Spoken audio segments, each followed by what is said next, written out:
Okay, I'm going to try to finish this. I don't know what happens. Anyway, I was talking about this plaque I had in my room when I was a little girl that said Psalm 46:10. It said, "Be still and know that I was God." And sometimes when I would be in my room playing and running around, I would see that and I would physically get still. And I would think to myself, God is God. And I really didn't know exactly what all that entailed. And I don't know that I got any deeper than that thought. But when I look back and I think about it, that thought in itself is quite enough. God is God. And that means God is in control and that all the big things are going to work out and even the little things are going to work out. And when I was a little older, I don't know, I guess I'd watched a movie or something and I was worried about aliens. I was worried that maybe one day they're going to show up on Earth and they're going to take over, and life as we know it would change. We would be harmed or killed or made to be slaves.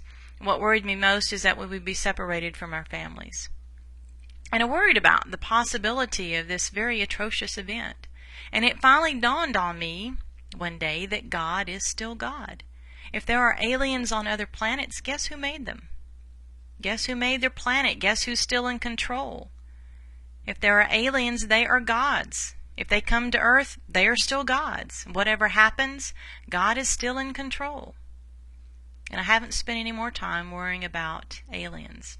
I haven't even worried that the Earth could change, that the mountains could shake in the hearts of the sea, that the sea could roar and foam, that the mountains could tremble in its tumult.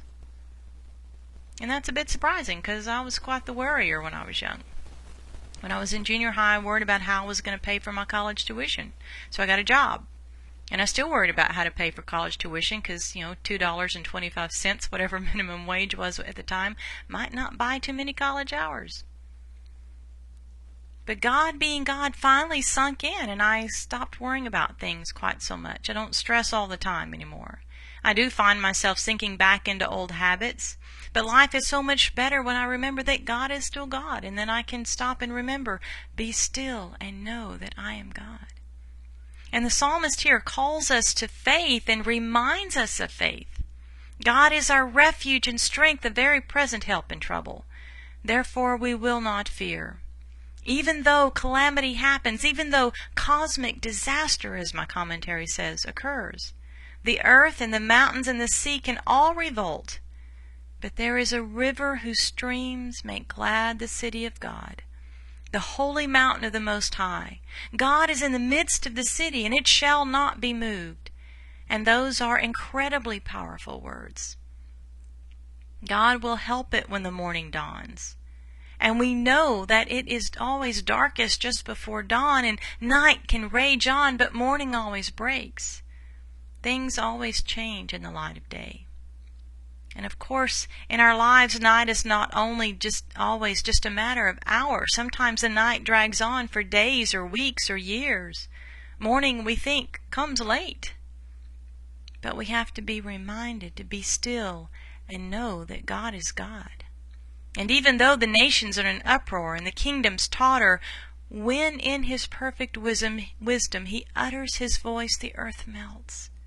Come look at what God has done to the earth. He spoke and it melted, just like when He spoke and it was created. He not only ended all wars, He destroyed all the means of war. The weapons are no more. Meditate on that. Meditate on God, God who is God and exalted among the nations and exalted in the earth. The Lord of hosts is with us. The God of Jacob is our refuge.